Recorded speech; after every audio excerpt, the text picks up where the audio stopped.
Welcome to the series of final term preparation. ये final term की preparation series की video है। Complete series इस चैनल के ऊपर अपलोड की जा रही है और आज की वीडियो के अंदर आपको CS 506 की फाइनल टर्म की प्रिपरेशन के लिए इंपॉर्टेंट पॉइंट्स करवाए जा रहे हैं। तो शुरू करते हैं आज के इस ट्यूटोरियल को। इसमें सबसे पहले ये कि एक बीन क्लास जो है वो लाजमी तौर पर सीरियलाइजेबल होनी चाहिए, और उसके बाद ये कि JSP एक्शन जो है एलिमेंट अलाउ करता है हमें कि हम वर्क कर सकें जावा बीन्स के साथ।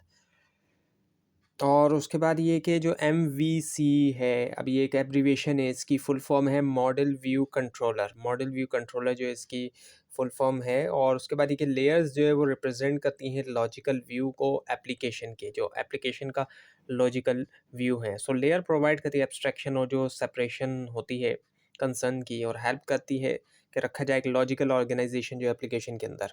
उसके बाद ये कि जो टीयर्स होती है ये रिप्रेजेंट करती है फिजिकल व्यूज़ को, जो भी फिजिकल व्यू होता है एप्लीकेशन का। और उसके बाद ये कि जो मैनेज बीन है वो जावा बीन्स है, जो कि डिफाइंड होती है कॉन्फ़िगरेशन फाइल के अंदर। सो मैनेज बीन जो है वो स्टैंडर्ड तरीका होता है इम्प्लीमेंट करने के लिए बैकिंग लॉजिक जो है JSF एप्लीकेशन के अंदर। उसके बाद ये कि UDDI स्टैंड्स फॉर, अब ये भी एक एब्रीविएशन है, तो इसकी फुल फॉर्म है universal description discovery and integration. और JSF जो है वो एक स्टैंडर्ड वेब बेस्ड एप्लीकेशन जो है फ्रेमवर्क है। उसके बाद ये कि जो J पैनल होता है, अब J पैनल जो है वो क्या है, एक जनरल पर्पस कंटेनर है, और ये जो है जाहिर बात है कोर कंपोनेंट होता है।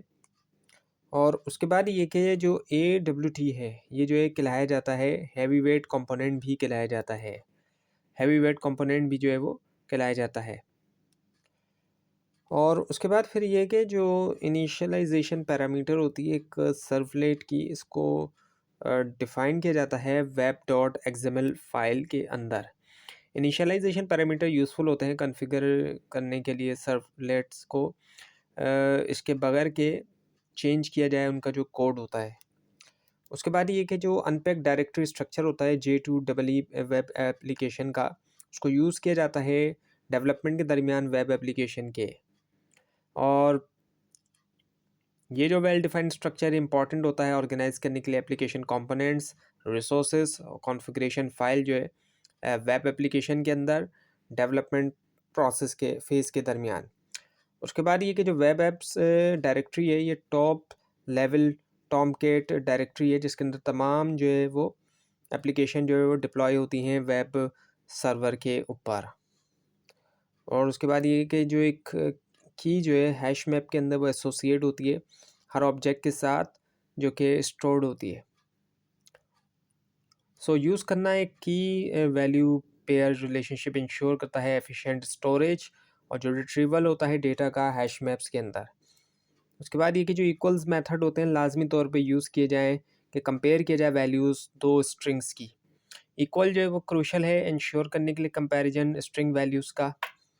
और उसके बाद ये कि जो पोर्ट है वो एक ट्रांसपोर्ट एड्रेस होता है।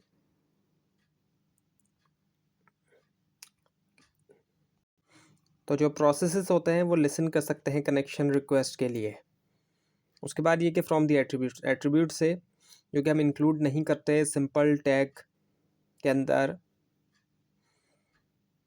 जब हम क्रिएट कर रहे होते हैं JSP जो है वो कस्टम टैग्स।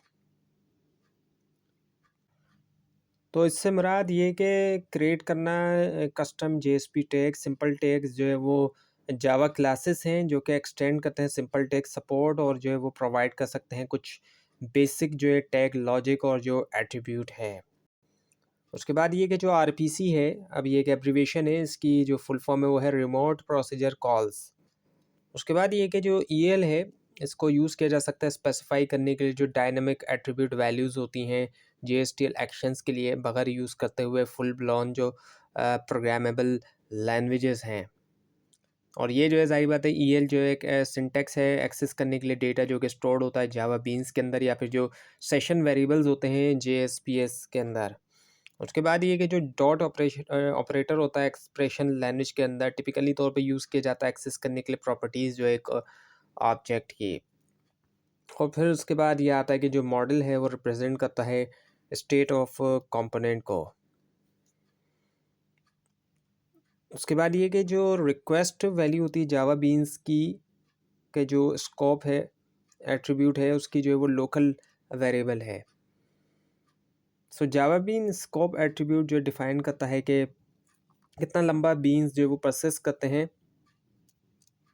और उसके बाद ये कि जो JSP एक्शन एलिमेंट है ये अलाउ करता है हमें कि वर्क करें जावा बीन्स के साथ।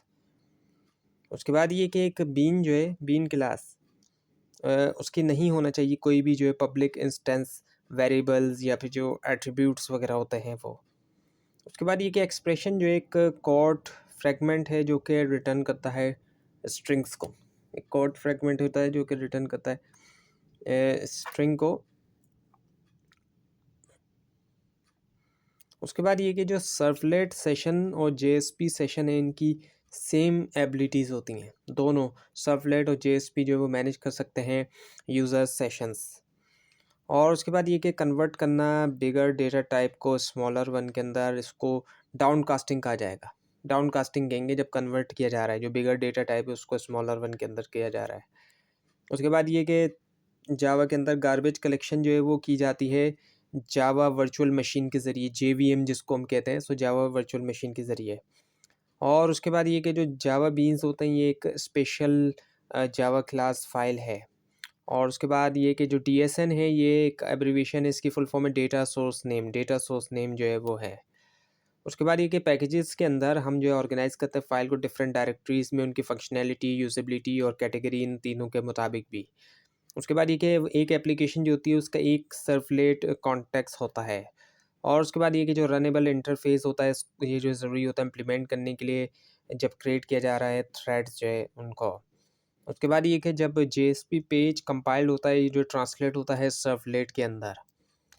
उसके बाद ये कि तमाम डायनामिक और जो स्टैटिक डेटा है इसको रखा जाता है एप्लीकेशन सर्वर के ऊपर। तो ये थी आज की वीडियो। आपको इस बार में कोई क्वेश्चन है ख़ासतौर पर इसमें कोई मिस्टेक दिखाई दे ज़रूर हाईलाइट कीजिए। और इस पूरी सीरीज़ को देखने के लिए और फाइनल टर्म एग्ज़ाम्स की प्रिपरेशन के लिए इस चैनल को सब्सक्राइब कीजिए, बेल आइकन के ऊपर क्लिक कीजिए। Thanks for watching this video and best of luck for your exams.